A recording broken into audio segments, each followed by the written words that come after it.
Today on Fortnite, I got second place. I was so close. Mom, will you get me a snack? Mom! It's time for adult conversation. With me, your host, Brandy Ferner.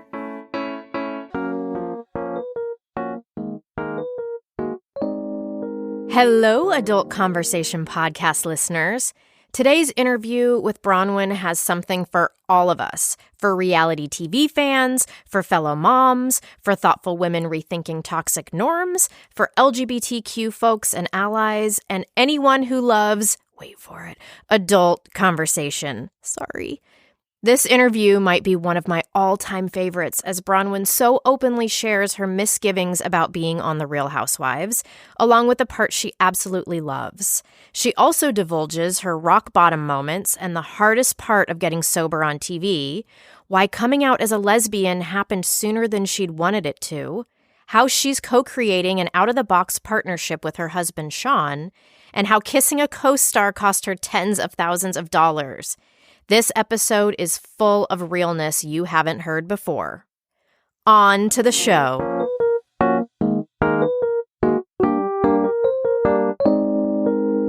Today on the podcast, I am talking with my favorite Bravo housewife, one of the few stars of the Orange County show who sticks her neck out for important issues and doesn't always follow the housewife status quo. Her vulnerability, the way she takes responsibility for herself, sets boundaries, and her realness are just a few of the reasons why I always root for her. I am beyond thrilled for this opportunity to chat with Braunwyn Wyndham Burke. So welcome to the podcast, Braunwyn. Hi, I'm so glad I'm here today. Yes, and so I hate calling you a housewife. It feels like a derogatory term and also not accurate because most of the women on the shows have careers and goals and aren't just like sitting around confined to a house like Cinderella. So how do you feel about that term housewife? I mean, honestly, I think of it as an honor in a way. I think it's such an iconic piece of history, and to be included in it, True. It's an honor for me. I also have so many friends from the different franchises that I think of it more as a sorority. When it started and where it's at now are two totally different things. So for me, when I say I'm a housewife, with a capital H, I'm proud of that. Okay, that's awesome. Because I was thinking, if you're on this show and people are calling you that all the time, you got to get right with it real quick. But also, I like that you do actually honestly feel like a goodwill toward it. I do. I really think there's a lot of amazing things that come when you're part of this family. And keep in mind, I have been a housewife most of my life. So yeah, true. I was a stay-at-home mom or a housewife or whatever you want. So honestly, if people are calling me a housewife, that's one of the nicer things that I've been called. So I'll take it. That's a good point. Yes. Well, I just need to tell you how grateful I am for you showing up here with me because I know you're bombarded with media inquiries and I really, truly appreciate you saying yes and taking the time to chat with me here. Well, I think the way that we met too, we have, children with similar backgrounds and we have a mutual friend. So anyone that's friends with Jessica is definitely a good friend of mine. For those of you that don't know, Jessica Herthel, she runs the P-Flag Newport Beach and she's awesome. She has been so helpful to me in our community. So yeah, anyone that loves her, I love. Yes. And so the P-Flag group is a group that's for parents and friends of LGBTQ youth, or I guess adults as well. So that's sort of how Braunwyn and I met. And at the beginning of every podcast, I always ask guests the same question, which is, what is something you think the listeners need to know about you? And because you're one of the stars of this show, people might feel like they already know you.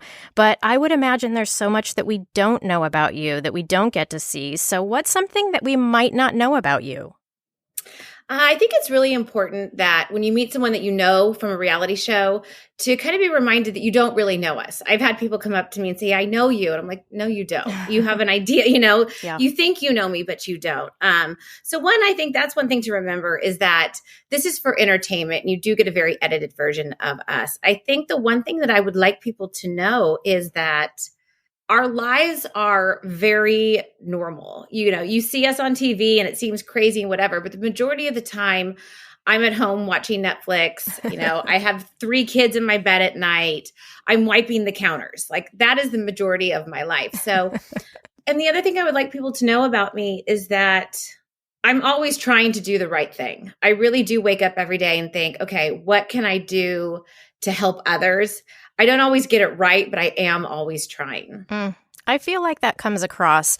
And I mean, I don't know. When I saw the reunion episode, I was so pissed at some of the people on there because I just felt like, and they have their own stuff, but when I watch you, I feel like I get that from you. And I get that from the people on the show. And Lisa Rinna is another one that I feel this way about, is that to me, anybody that can own their mistakes and apologize and just be transparent about it, to me, that like trumps everything. And I know other people have other standards, but a big part of my recovery process is, admitting when you've made mistakes and taking accountability for them. So I think I really did the best I could under some pretty stressful circumstances this year. Yes, which I want to get to.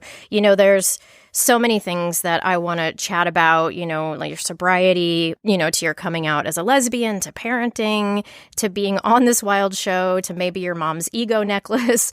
But it's hard. It's hard to know where to start. But when I really thought about like, what is one of my most burning questions for you? I've always wondered, what did you think being on the Real Housewives would be like? And then what is it actually like? Did it meet your expectations? Was it like, oh, wow, I got bamboozled? Like, how are your expectations and the reality of it the same or different? When I got the job, I was so excited. I had been a stay-at-home mom for, I think, 18 years at that time, and I hadn't worked. And so, and my baby was Hazel was about 10 months old when I got cast. And I was excited. I was like, this is amazing. I'm a girl's girl. This is going to be fun. Yeah. And I look back, I'm like, I was so naive. I always said I was a huge fan of the shows, but I wasn't on social media that much. I followed my friends and that's it. So I didn't know the darker side to social media. I didn't know how mean people were because it's never occurred to me to go to a stranger's page and say something not nice. Yeah. So I was expecting it to be light and fun. I also was expecting it to be more indicative of our real lives. A large part of my life is spent with my children, and most of that was edited out. So I didn't fully understand that what you give them and what you film doesn't always make it. They pick and choose what makes it there. So that was the one thing I was a little surprised about. Like scenes that I thought were amazing with my family, and I was so excited to see them, never made it to air. And, that was a little disappointing. Yeah, and it seems like they put you maybe, because that was one of my questions about these trips that you guys go on. It's like everybody semi-hates each other, and then let's all go to Palm Springs. And so it seems like maybe they're putting you in these not maybe, I believe they're putting you in these situations in order to get this stuff to happen. Whereas like you're saying, you're like, the real stuff is at home with my kids, but they don't want that. That doesn't make good TV, apparently. Right. And I think it's because, this is entertainment. This is a lot of people's escape from their own lives. That's what I hear a lot. And that's what it was for me, too, when I used to watch the shows. So I understand, I understand that. Obviously, when we're planning trips or whatever, we're all going. You always have a choice to not go. But at the end of the day, this is also your job. Your job is to show up and to film, and you sign up for that. The one thing now that I've been on it for 2 years, I've realized though, is that yes, there is that other side to it. There is the mean side, but there's also such an amazing platform for good.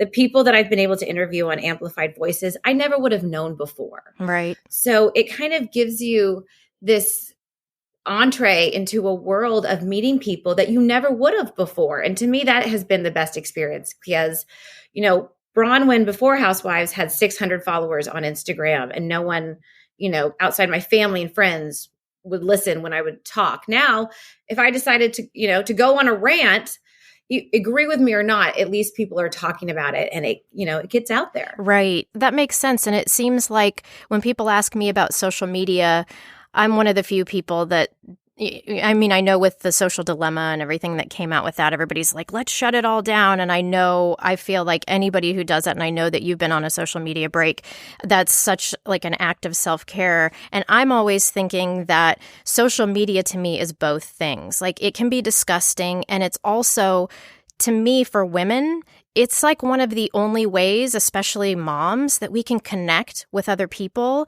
And so in my mind, I'm like, the revolution is happening online. And if you take away, I mean, I don't know what moms groups, if any, that you're on Facebook or online, but we do magic for each other. Like there's a woman who will post, I'm in an abusive relationship. Does anybody have a spare bedroom? And there's a mom immediately like, come to my house. So if we do away with the whole thing, then we lose the goodness of it. But there's a lot of shit that goes with it. And it kind of sounds like Housewives might be similar. I just got chills when you said that. That makes me teary-eyed. That's beautiful. Yeah, like that. I'm not in any moms groups. Yeah, I'm just not. I get it. But, yeah. but yeah, that is the beauty. And like, if you look at what happened, during this pandemic with Black Lives Matter, that was all social media that came together. Yes. Most of us wouldn't have seen the George Floyd video if it hadn't been for social media. Right. We wouldn't have known what happened to Breonna Taylor. It would have been quieted.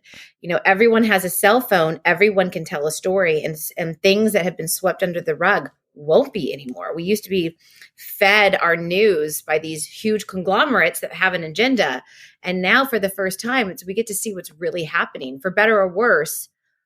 We have eyes on the ground. You can't hide this stuff from us anymore. That's the hard part. And, in the social dilemma, I feel like I'm one of the only people that feels this way. But, I'm watching a bunch of these tech dudes say, just delete the dumb stuff. We made it and now it's a problem. And I'm thinking, you guys don't need the support that us isolated moms who are trying to fight for equality, but do it while we've got a kid on a tit and, trying to clean our house. Like, this is our lifeblood. So for me, I felt like this doesn't feel right. Even though I get that, there's some parts of it and we have to be careful with our kids, I still feel like from how I use social media and how I see other moms using social media it's like its own support system that if you were to take that away, I think a lot of women would be left in the lurch.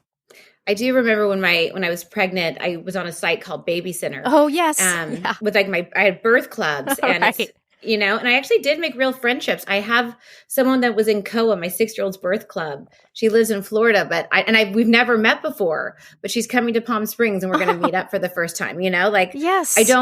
I don't actually know her, but she probably knows me better in so many ways than people in my real life. Oh, that's funny. Yes. Yeah. And that's the benefit of it.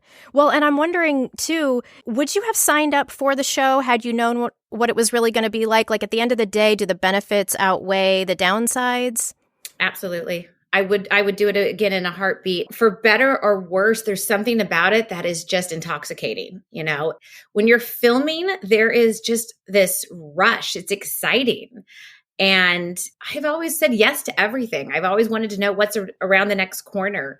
My mom always jokes that I'm a human doing, not a human being. So this is an opportunity. It's an amazing opportunity. And truly, in my own life, it's been great. Obviously, social media is mean, but you know what? If I put my phone down, that goes away and that's not real. True. And like you said, right now, I'm not on social media. I have someone that I send photos to that posts for me. So, it's great. And, and I've said this so many times, I'll always say it. I have met so many amazing women in this Bravo world that I'm so lucky to call my friends now that I never would have known before. And I get asked to speak for certain groups that I would never have gotten to do before. It was canceled because of COVID, but the Abbey in West Hollywood, it's Yes. LGBTQ bar. They wanted me to light the Christmas tree for them this year. And that is like a dream come true for me. You know what I mean? Yes. So it makes me happy to hear this because when I see, you specifically getting raked over the coals, I think, oh gosh, this must be a moment where she's feeling like, I wished I had never done this. And it actually makes me, as somebody who's invested in you as a viewer, but now as somebody that knows you in real life, it makes me feel happy that you find benefit from this. And I didn't know that I didn't know I needed that, Braunwyn, but it feels good to know that the person behind that is actually at the end of the day is like, I would keep doing this. I don't feel 100% exploited. That matters to me. Yeah. And I will not to say that I feel like that all the time. Right, There have definitely been moments where I'm like, no, can't make me go. I'm not sure, Right. I love my producer, our showrunner. He's an amazing guy. And there was definitely times where I would call him and be like, not going to do it. Not going to do it. Luckily, he's very good at his job and he would talk me down and be like, it's okay. Yeah. So there's definitely hard moments, but a lot of those moments are really just me and my own insecurities and just that little girl that just is like wants to run and hide. And I think because of the fact that I had to go through experiences or had to show up to things that I didn't want to, at the end of the day, it has made me so much stronger in the past 2 years than I think 20 years combined. Wow. I can imagine because it's so intense. It's so intensified.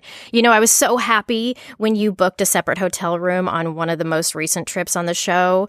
I think it was right when you were first getting sober. And that was such an act of self-love and self-preservation. And I knew everybody would be shitty about it because I can imagine how hard it was getting sober. And the fact that anyone could get sober around Kelly Dodd is a miracle. So like, you're just amazing for that alone. But I'm curious, what was that experience like of dealing with sobriety and also being on the show? It was hard. So I made the decision, I think I was 5 days sober when I called our showrunner and said, here's the truth. Because I had met with him a few days earlier and said I was on I was going on a cleanse. Yeah, right. Well, you weren't lying. You know, and I called him. I was on a ski slope in Beaver Creek. I'll never forget it. I just talked to Captain Sandy and she had said that one thing that has changed my life, which was you had no problem getting drunk on the show. Why do you have such a hard time getting sober? It's because then you'll be accountable. And if you want to stay sober, you have to be accountable. And I didn't even pause. I called our showrunner. I said, I'm an alcoholic. I've been hiding this from you guys. This has been a problem for a long time in my life. And he said, do you want to do this on the show? And I said, yes. So, and I was like 4, 5, 6 days sober at that point. We started filming and I was 12 days sober when we started filming. I thought it was going to be easier and it wasn't. It wasn't. And I promised myself that I would be as real and raw as possible because I have seen the sugar-coated version of sobriety. Like I stopped drinking. Life is great. But I've also gotten sober 2 times before, and I know that's not true. So I really wanted to do this story justice by showing you how hard it is. And I think, like you said, that trip, I was very lucky that when I asked for that, hey, can I get a hotel room? Production didn't even question it. They said, of course. Oh, good. I was on a show with a production company that put my sobriety before anything else. And that is such a blessing. That's amazing. Yeah. And did they know, like when you told the showrunner, was he like, well, we kind of knew, or had you really hid it from everybody? I think in this environment, excessive drinking is normal. I think for a lot of the women, they go on the show, they drink excessively while we're filming, and then they go back to their normal lives. So obviously, me almost getting kicked off a flight from Arizona is not normal. I mean, I had excuses. Oh, I'm afraid of flying, so I took a Xanax. Oh, this. But day 3 at Miraval, I had a tequila bottle in my handbag. And that whole day was cut out. But I remember Mary, she does sound, but she later on said, yeah, we were worried about you. That wasn't normal. You know, you were drinking straight tequila. I was hiding alcohol in soda cans and stuff, so I don't know if they knew that. I had another producer that I was very close to. He knew I had a problem because I talked to him more than anyone else. Yeah, it was different levels. And sometimes you just don't question it because that's not their job. Their job is to record us and not to intervene. Yeah. But I definitely know there's been some moments. There was a confessional where I only did one confessional drunk, just one. Oh, like at my first season, I never drank during my confessionals, but there was one where I was, and it was so bad. My makeup artist had to come in and said, we're done filming. We can't, you know, her name's Chelsea. And she was like, this isn't okay. So I think a lot of people were relieved. Yeah, I bet. Oh, and you could have taken the out on this to not have it televised. And it just seems brave to choose. I'm going to show this to everybody, even all warts and all. And I'm curious, what were the things that surprised you that were harder than you thought they would be? My mental state was harder than I thought it was going to be. I thought when I stopped drinking, it would be okay. I just didn't realize how much was in my head that I was going to have to deal with in front of a camera. Yeah. I really did. I thought it was going to be easy. And at the very beginning, I wasn't going to support meetings because my ego was like, oh, people are going to know who I am. Like no one, in reality, no one cares, yeah. You know? But I had to get myself to the right size to even make it to the first community support meeting I went to. So not having that crutch, because when I'm anxious, I drink. I think not having that crutch, going into situations where you knew there was going to be a lot of tension and people were going to be very upset with you, and having to navigate that without that was hard. What do you use now? Like, what's your new coping mechanism for the anxiety? Or are you still looking for it? Yeah, I mean, I will always suffer from anxiety. That will probably never go away. When I stopped drinking, though, it did get a lot less. So I think drinking is a hamster wheel. You know, it takes it away momentarily, but it comes back even more. But I exercise every day. Cardio is very, very good for my mental health. I read a lot. I got off social media. That helped a lot. And I try to meditate every day. Good for you. And honestly, I go to meetings. They're on Zoom for the most part right now. I can go in there agitated, amped up, in my head, just having a million conversations with myself. And if I sit down at a meeting and tune in, I come out of it. That's wonderful. Yeah. So what do you remember, and maybe you talked about it on the show and I have just forgotten, but what was the moment that you knew you needed help? Like, where was your rock bottom? What was that moment like? And I'm wondering if other listeners are trying to figure out, have I had a rock bottom moment? Am I there? First of all, I have to say, a lot of people have to lose everything to get sober. For me, I had to gain everything. I kind of had to get everything I always wanted to realize that need in me was never going to be filled by external things. There was something inside of me that I had to fix. That's so interesting. A lot of people say I lost everything and I got sober. I gained everything.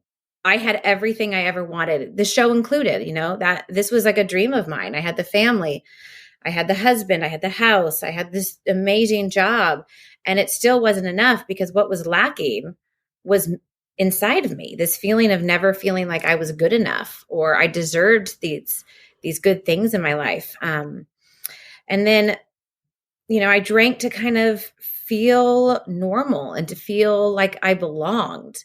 This time my sobriety was twofold. So I went to a lunch at Fashion Island at a restaurant here, a mom's lunch, a brunch, 11 a.m. And I was already drunk when I showed up. A friend picked me up. And the only reason I went was so that when Sean came home and I smelled like alcohol, I'd be like, oh, I had, a cocktail with the girls. Right. That lunch, I don't remember it. Jessica was actually at that lunch. And I said something very mean to her. And she's an amazing person. And I don't remember saying it. But the next day I called a mutual friend of ours who was there and I said, did I do anything that I should be embarrassed of? And she said, yeah, honey, you did. And she told me what I had said. And there was 4 women at the lunch and I emailed them and I didn't know them that well at the time. And I emailed them and said, I have a problem. I need to quit drinking. I am so sorry. I'm going to get help. And I don't know what made me reach out to these women that they were mom friends, not close friends, and admit. But I think it was saying something that I regretted to someone that I had so much respect for. Like, that's not me. That wasn't me. And so they were all very kind and Jessica forgave me, but it was like, I can't believe I did that. So I left for Miami the day after that. And I swore I wasn't going to drink in Miami. I did. And our last night, early morning, probably 3, 4 in the morning, I had been drinking all weekend. Sean was so angry at me. I couldn't leave the hotel room for the last day because I just couldn't stop drinking. And I went into him and I said, I have a problem. I need help. I can't stop drinking. I can't stop. And he sat on me. He physically restrained me until we got on the plane. He fell asleep and I ordered 2 Bloody Marys on that plane. And this is January 30th. In retrospect, that might have saved my life. I don't know, because you should never stop drinking cold turkey on your own.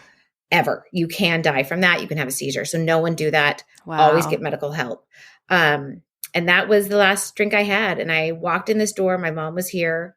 I told her, she's known that I've had a problem because this is my 3rd time getting sober. She was relieved. And I don't know what was different that day, but I haven't had a drink. I haven't had a drink since. And that is, where's my app? I have an app for this. That was 418 days ago. Good for you. Yeah. You mentioned somebody named Captain Sandy. Who is that? She is on a show called Below Deck. Oh my God, I thought Yeah. you were talking about that Captain Sandy. So how does she cross over? Is she just from the Bravo world? You know her? Or is she in recovery? She's in recovery. She's been sober for 30 something years now. I love her. Yeah, me too. Her girlfriend Leah is an Orange County woman who I knew through a friend of a friend. Somehow we had known each other. So her girlfriend Leah and I had mutual friends, and I knew her. And then at BravoCon we met, and we just really got along. And so I reached out to Leah. And Leah's very amazing. She just has the biggest heart. She's such a great person. And I said, I need help. I need Captain Sandy's help. And she was like, we're at the movies here. And she handed her the phone. Yeah, like very responsive. Yeah, because I think when you're in recovery and someone reaches out for help, that's kind of the thing. It's like we are there for each other. I bet. Well, is there something, like looking back, would there have been something good to hear from a friend that would have helped you sooner? Or is it one of those things that's like there's nothing anyone can say until you're ready to get help? Like, how can we better check in on each other? Are there ways friends could have helped pull you from the edge? Or were they trying? Or, I mean, what's your take on that? I can only speak for myself. For me, the friends that tried to get me help, I pushed away. I didn't want to hear it. The people that I was letting into my life at that time were the ones that were drinking like I was. They were the ones that were co-signing my BS.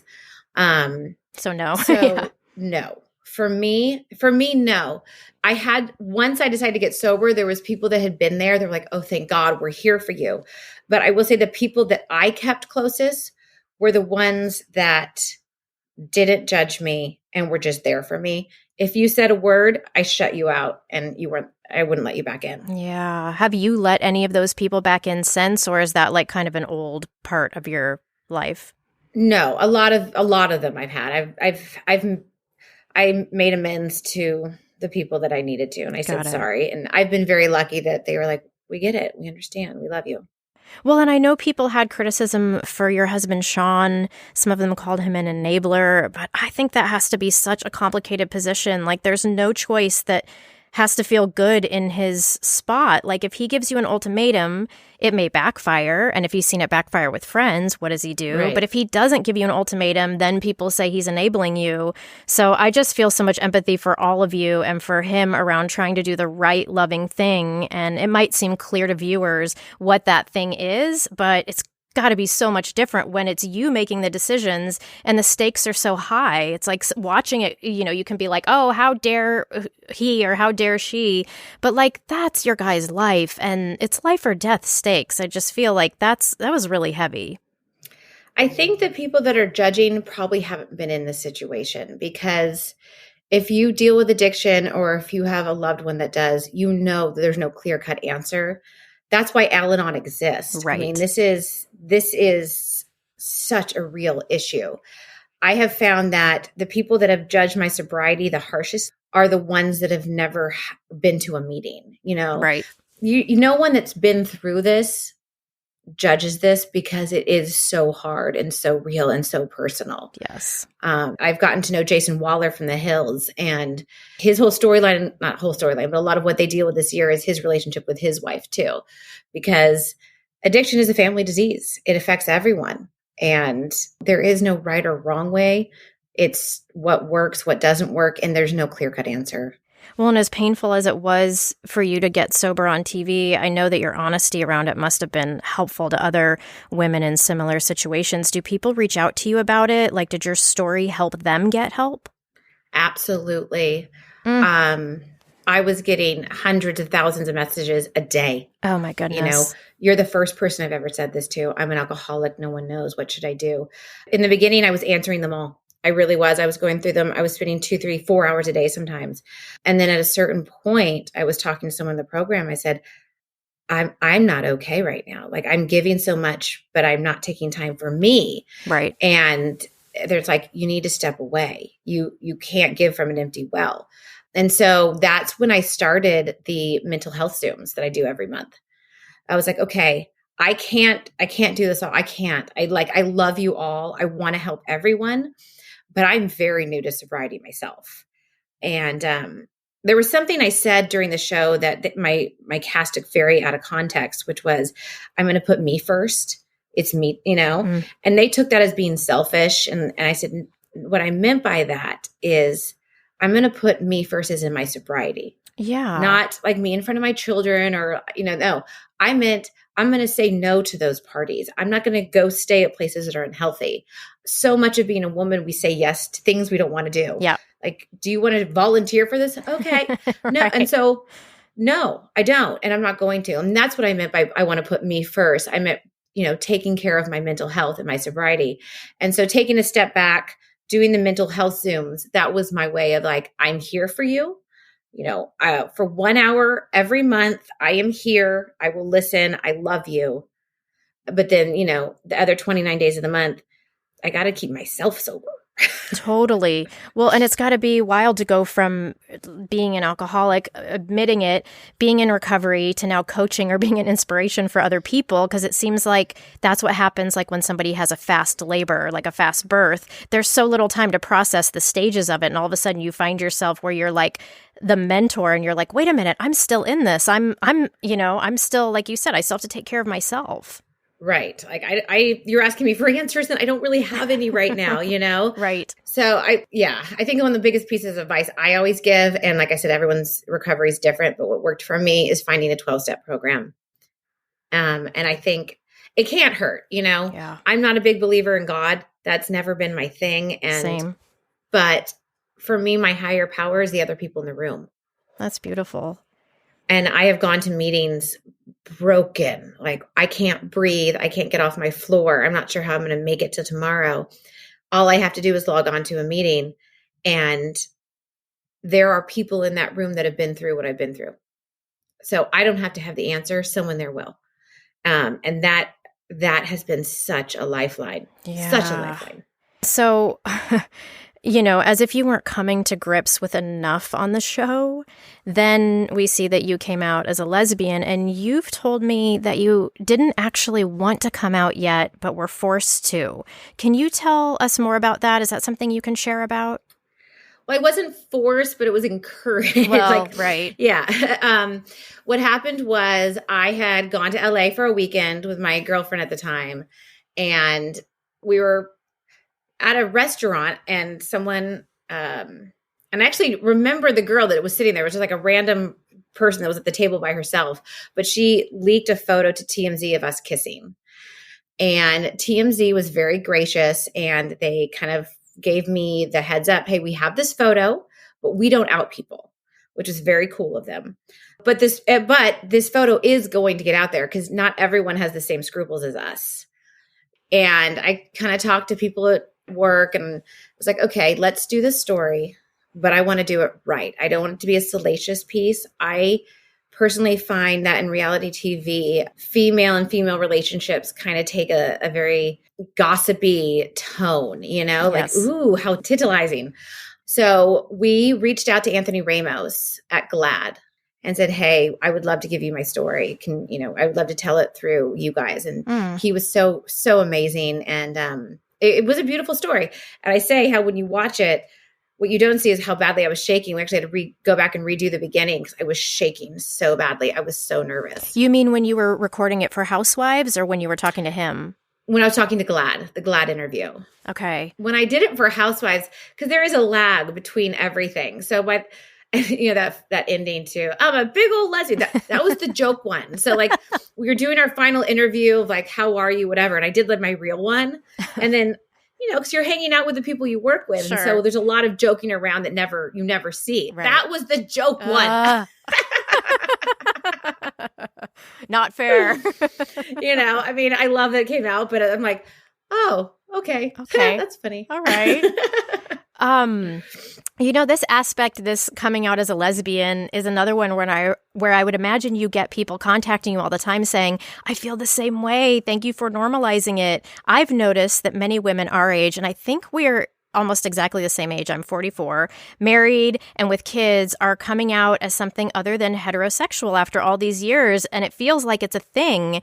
And it makes total sense when you combine how exhausting heterosexual marriage can be with the fact that we weren't raised in our generation to explore these sides of ourselves like our kids are today. So can you speak to this awakening going on with women, especially moms, that you see happening? It's like, is everybody turning into a lesbian, which I know is not a thing, and I know it's not a choice, but it's like we are having a midlife renaissance, us women.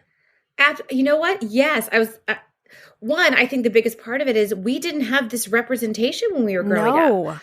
I mean, in my mind, if you were a lesbian, and we still use the word dyke back then, I mean, like, that's how backwards we were. Right. I envisioned short hair and flannel. And I always had this idea of being a mom with a picket fence and a family. And I couldn't correlate those two. But did you feel it? You knew it was happening, but you were just like, but I really want this other thing more? Or it would just, you didn't even entertain it really? I always knew I was attracted to women. I'd always, made out with girls and kissed them, but I never put it into the box of you could have a relationship with one. It was always like, that's something you can do on the side. Mm-hmm. Yeah. Because you want the husband, you want the security, you want that American dream. And we didn't have representation that the American dream could have been two moms back then. I didn't see it. Being gay was still something that we made fun of. I think it wasn't until, I don't know, maybe college that we started to be kinder, because even in high school, it was still used as an insult. Yes. So there's no way that I'm 43 and I still have insecurities. There's no way me at 16, as insecure as I was going to open that door. Exactly. Hell no. Right. That's what I'm thinking about, the way that we're raising our kids. And I'm noticing that the kids are so much more accepting and open. And I'm thinking to myself, how did these kids get to be like this? And then a friend of mine is like, because we're raising them the opposite of how we were raised. And this is what happens. She's like, I don't mean to pat us on the back, but like, we've done a pretty damn good job of letting them know that they're always loved and that whatever they want to explore is okay. And we love people of all kinds. And so this is what happens. The kids hear us. And so I'm partially like, yeah, it's amazing that we have gone from, and maybe I'll just speak for, some of us who are parenting this way, but we went from having gay be a slur to all of a sudden our kids are accepting and welcoming of other people who are coming out as gay or bi or all the different flavors. And it's the most beautiful thing. And to think like, wow, in our lifetime, just even seeing our parenting shift, like we see the result of that, the fruit of our labors, not to take it all on as our own. Our kids are amazing also.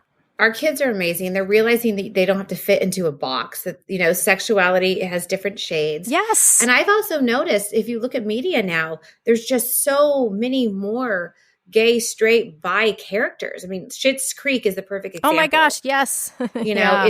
It's about the wine, not the bottle. Oh, yes. Thank you for that. There's a new TV show that just came out, Ginny in Georgia. And, one of the main characters is a teenager she's a lesbian girl, and her whole story, it's not a big deal. And like, it's beautiful. I watched another, because I care, that's two women, leads. It's just becoming more mainstream, and the media is so powerful that when we see it, oh, I can have that. Jokingly, I was at dinner with a bunch of girlfriends, and I think there were 6 of us. 4 of us had all been with women. 2 hadn't. And one was like, nope, I'm totally straight. I'm totally into guys. I just like men.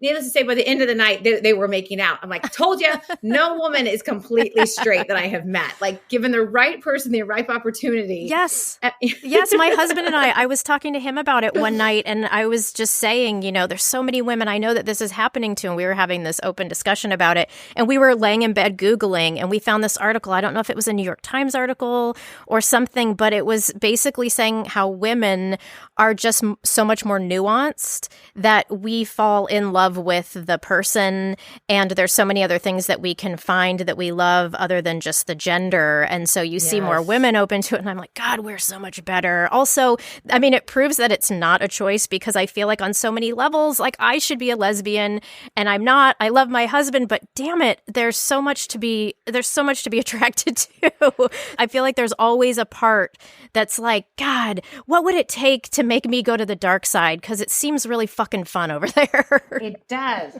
I mean, I will say the last few months have been, for me, I was dating someone that it didn't work out long term, but it was a beautiful time. I'm dating someone new right now. And it's just been really nice to like be able to go out and hold her hand and kiss her in public and not have it be something naughty. You know what I mean? Like it's just, it just feels so good to have that last part of me like, this is who I am. And it's refreshing to just live like, not that it's been easy. I mean, I'm married with 7 kids. Like there's been a lot of growing pains, but it's freeing. And like you said, with our kids, it's so nice to see them be able to embrace who they are. Absolutely. Well, and so what do you foresee with your marriage with Sean looking like going forward? Are you two creating an outside of the box partnership with some flexibility? And how do you figure all of that out? Because I feel like this is going to be an era where more marriages are going to have to do that, because I think exactly what you're talking about and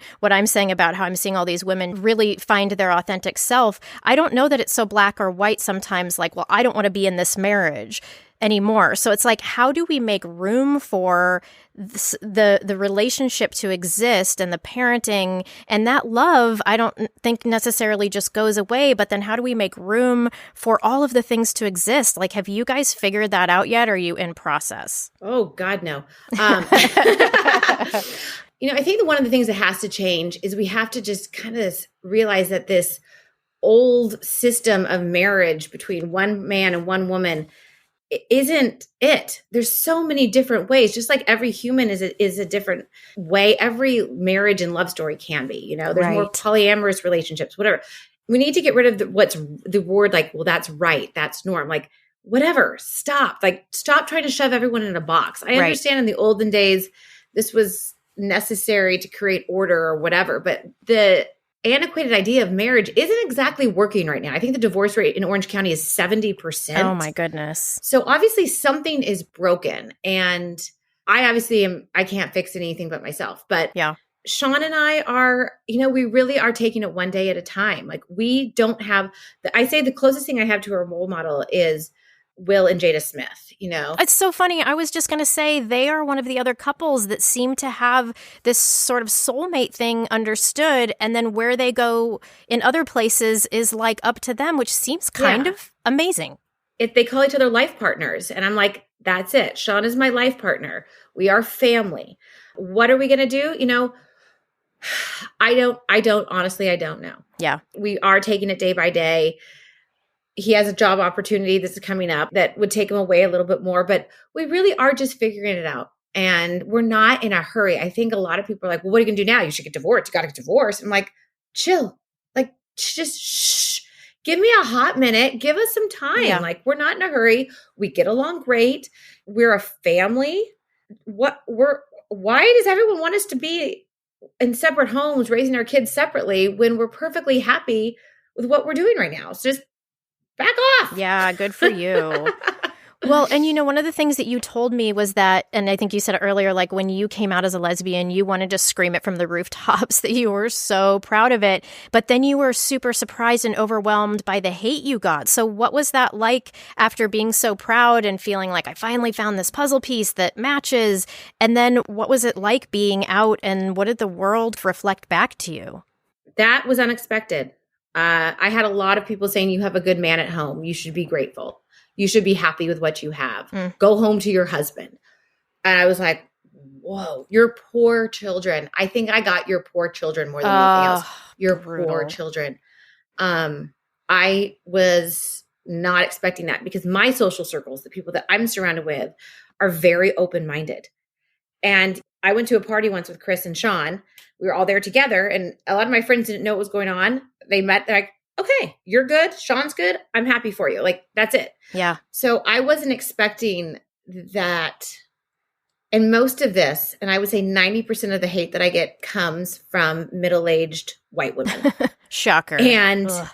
I think, and this is just my opinion, I think that what Sean and I are doing, or what I'm specifically doing, disrupts everything that they hold sacred, which is it doesn't matter if you're unhappy or if your needs aren't met or you're not living your most authentic life.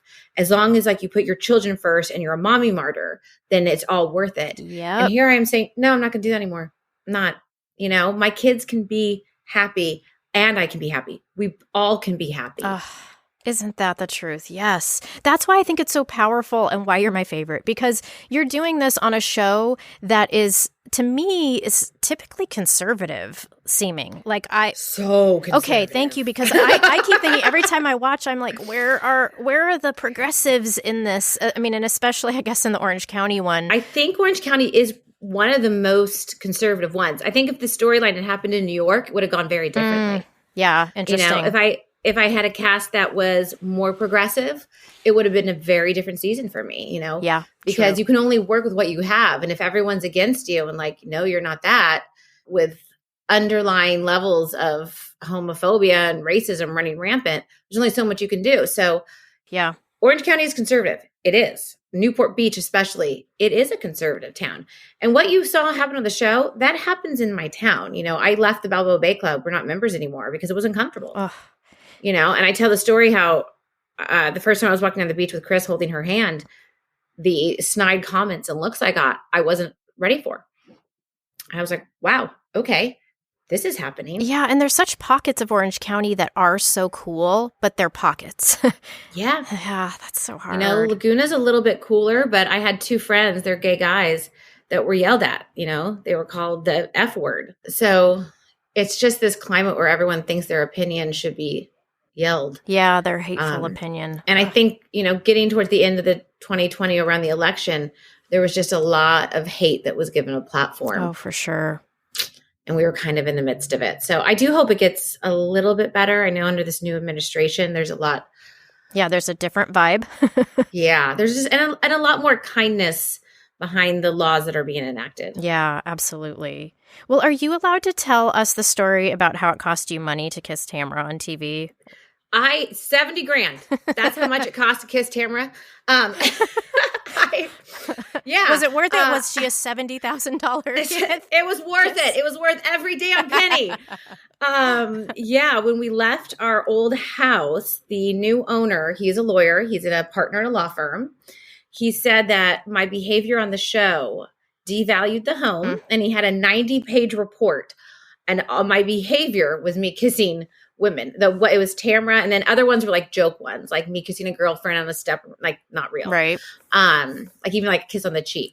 But me kissing Tamara on the show, my indecent behavior brought down the value of the house. And although we could have fought it in court because that's not legal, he was a partner in a law firm, and so our lawyer said settle because you could go to court for this for years. It's going to cost you a lot of money, a lot of time. He's working for free and he might have to pay, but in the long run, just settle. So we ended up settling for $70,000. I left the courthouse and called her. And I said, I think it was right after we found out she wasn't coming back. I actually do remember it. No, because we were already filming. I walked into my house and they were doing my background, like the photo we sit in front of. Right. When we're doing our confessionals. So I had the whole crew in my home doing this, including our showrunner. And I'm like, you guys lost out because for one kiss from Tamara, $70,000. God, I can and I can't believe it's just so absurd. And like what we were talking about when you told me this before it's just the homophobia. I mean, that's not even, there's nothing lewd there. That's just like a woman kissing a woman. There's nothing, it boggles my mind. But I totally agree with your lawyer that like it would have cost you more money and just mental health, and mental damn. health. Yeah. Yeah. And that happened in 2019. So for people to think how far we've come, how far we've come, we still have a lot further to go. Well, another thing I admired about you was how both you and Sean were so supportive of your son Jacob and his exploration of his gender identity. And Sean wearing high heels to an event in support was the sweetest and just such a good example of healthy masculinity. And so were you always this supportive? And was this on your radar before you experienced it with Jacob? Or was he kind of your foray into gender identity? I think he was. I mean, when he was little, he always used to dress up with his sisters and he'd go shopping dressed as a girl, but I didn't really put anything else into it. I just thought he was having fun with his sisters. You know, he was a musical theater kid. He was always dressing up and in shows. When he came to us about doing drag and then said, you know, I'm not sure if I identify as he, she, I was like, okay, like, we'll figure this out. You know, it honestly didn't even phase us. It was like, we got your back, whatever. I did tell you when we were talking about it, after he told me this, I did come into my room and I cried because I did know life was going to be harder. Yes. And I was worried about his safety. And I knew that the murder rates for transgender people is insanely high, you know? So there's definitely that. But as far as loving my kids for who they are, that's easy. I don't know why that doesn't come easy to everyone, because that's a no-brainer. Like, okay, we love you. What do you need? But that was such an amazing night that night with Jacob. It was his first drag show. He had his dad supporting him. All of the drag queens came up to us, some of them with tears in their eyes and saying, I can't, like, thank you. I wish I had had this from my parents. My dad kicked me out of the house. You know, like it was a fundraiser for LGBTQIA youth in San Diego. And a lot of the people there had gone to the shelter that they had because they've been kicked out of their homes. And they're just like, thank you. Thank you for loving your son. And it was beautiful. And Jacob glowed that night. And, you know, having his sister's support, just all of it. Yeah. All of it. It was so beautiful. And again, one of the few times on this Housewives show that, you know, something like that is portrayed. So again, the representation, it's like, this matters. This moment matters, especially in such representation matters in a conservative group. I just think it's so important. I had parents reach out to me saying, thank you. My child's transgender, wants to do drag, and thank you for normalizing it. I had that, and that meant more than anything in the whole world. And Jacob has a lot of kids reach out to him. Oh, and how does he feel good about that? Is he so good? Oh, good. Oh, so good. I love that. Do you have any advice for parents out there with kids who don't fit the binary boy-girl labels? Other than, like, love your kid, you know? Like, yeah. Number one, love your child.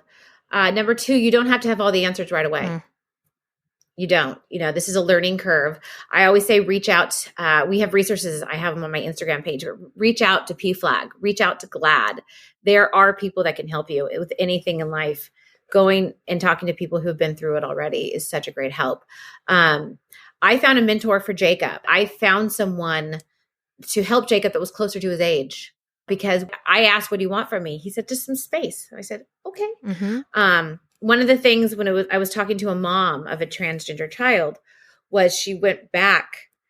One, she practiced the pronoun on a teddy bear to get used to it. But then she went back through the old baby books and changed, from this is my son to this is my daughter. This is my baby girl. This is my baby girl. And just, redoing it. So giving yourself the time and just, you'll get there. Yeah. You'll get there. If you go on my Instagram, during Transgender Awareness Week, I told the stories of a transgender male and a transgender female. Listen to those stories. Yeah. Listen to other people's stories, because you do learn a lot by people that have gone through it. Yeah, absolutely.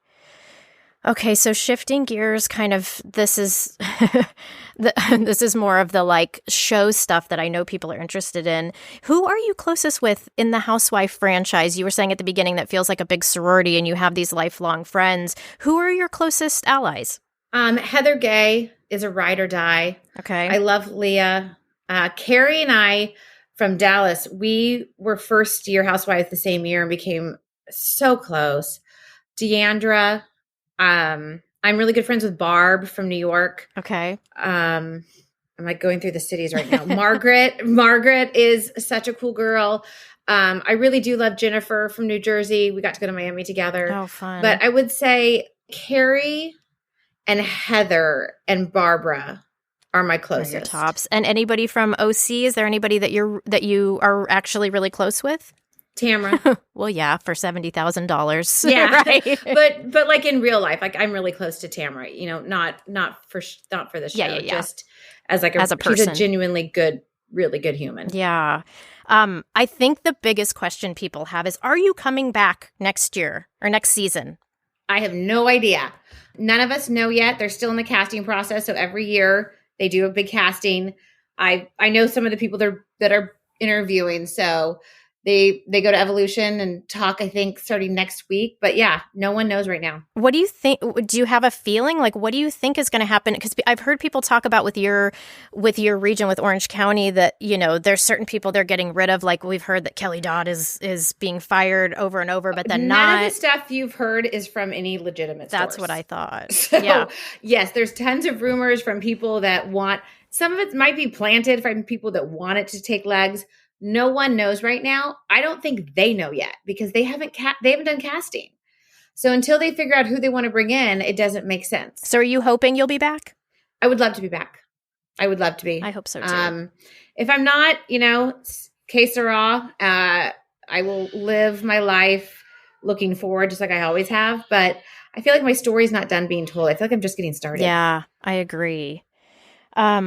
So this is more on a personal note, but something that I always feel when I see you talk to your mom on the show, and I know that moms are complicated and I know that the show doesn't show everything, but I hope somewhere someone, whether it's a therapist or a friend, has reminded you that just because your mom thought your childhood was good enough or you were cared for enough, that doesn't mean that was your experience of it. I just so badly wanted your mom to say, I'm sorry that what I thought was good enough for you wasn't actually good enough for you. So I know it's complicated, but I just feel like you deserve to feel the way you do about your childhood experiences, even if your mom disagrees. One of the things that someone said to me in a meeting that resonated so deeply with me was, you're never going to change who your parents are. They are who they are. The only thing I can do is be the best daughter that I can be. And that's it. Yeah.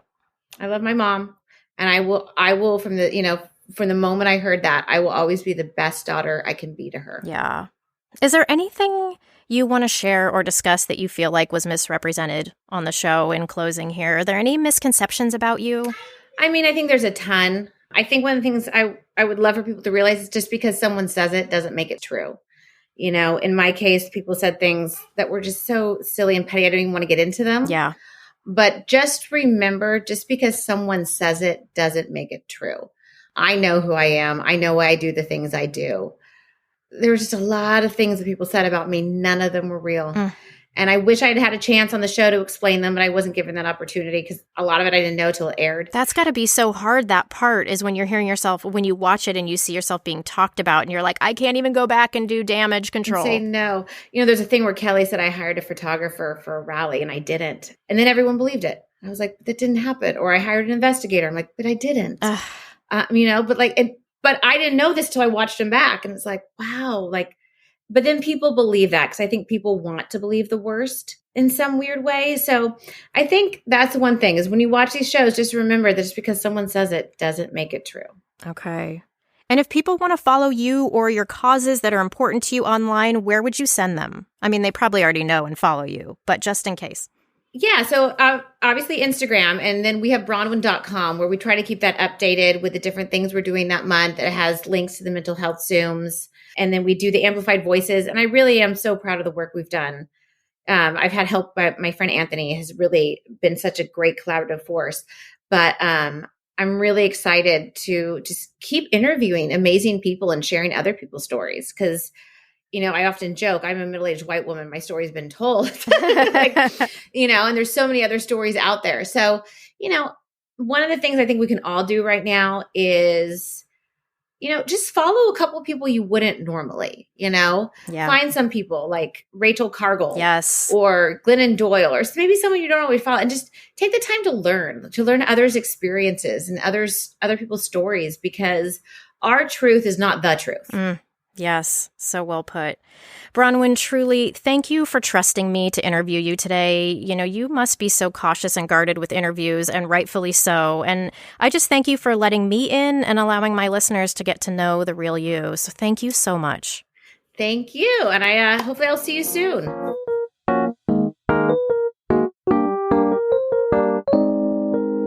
This interview was so fun. Getting to interview someone you watch on TV whom you feel like you know, whom you sort of do know, but don't, was a total pleasure.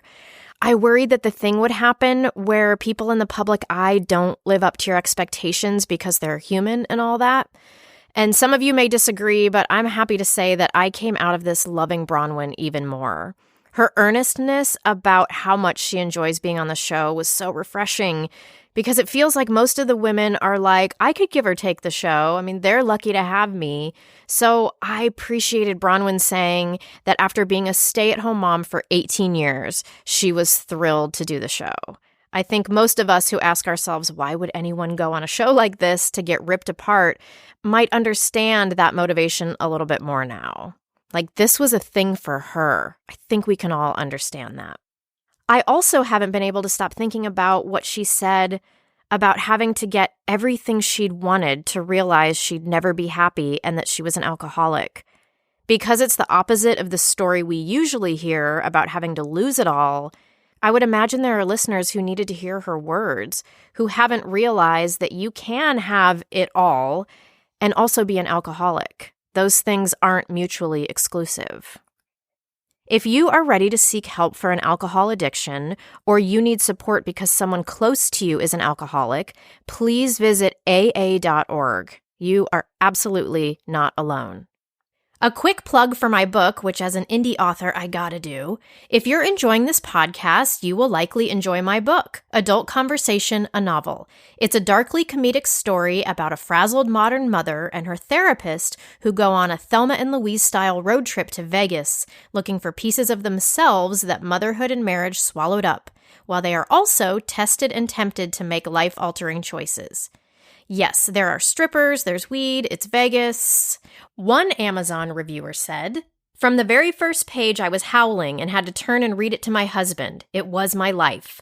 The author's ability to evoke the real, raw experience of motherhood from the euphoric highs and the oh-so-lows is beyond anything I've read before.